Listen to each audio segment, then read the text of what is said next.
എന്താടി ചെരുപ്പ്? നിനക്ക് ചെരുപ്പ് വാങ്ങി തന്നിട്ട് അധികം നാളായില്ലല്ലോ. എടി സൂക്ഷിക്കണോടി. കഴിഞ്ഞ വർഷാ വാങ്ങിയത്. കഴിഞ്ഞ വർഷോ? 6 മാസം തിരഞ്ഞോടി വാങ്ങിച്ചിട്ട്? 6 മാസമൊക്കെ എപ്പോഴേ കഴിഞ്ഞു. എന്റെ അമ്മേ ഇവിടെ കൊണ്ടുപോയി രണ്ട് ചെരുപ്പ് വാങ്ങിക്കൊടുക്കുക. അമ്മ എന്തായാലും ഈ പിള്ളേർക്ക് ചെരുപ്പ് വാങ്ങാൻ പോവാണല്ലോ. ഞാൻ കൊണ്ടുപോകാനോ? എന്നെ കൊണ്ട് പറ്റിയാലോ? അതെന്താ പറ്റാതെ? നാട് റോഡിൽ കിടന്ന് നിങ്ങളോട് ഗുസ്തി പിടിക്കാൻ വയ്യ എനിക്ക്. അമ്മ എന്തിനാ ഗുസ്തി പിടിക്കാൻ പോകുന്നത്? പറഞ്ഞ കേൾക്കോ ഇവള്? അമ്മയ്ക്ക് കൊണ്ടുപോകാൻ പറ്റില്ലെങ്കിൽ അത് പറ. ഇവിടെ ചെരുപ്പിന് എന്നാ പറ്റിയെന്നാ പറയുന്നത്? അതിന്റെ വാറ് പൊട്ടിപ്പോയി.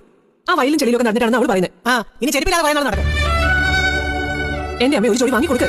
അവൾ പുല്ല് ചെത്താനും നാൽക്കാലിക്ക് തീറ്റ കൊടുക്കാനും കഥ ഇതിലേക്ക് പോകാറുള്ളതല്ലേ. അവളുടെ കാലം വല്ല ആണിയോ കുപ്പിച്ചിലെ തറച്ച അമ്മ തന്നെ അവളെ കൊണ്ട് നടക്കല്ലേ ആശുപത്രിയിലൊക്കെ. എന്നാ നോക്കി നിൽക്കാതെ വാടി പോകാം.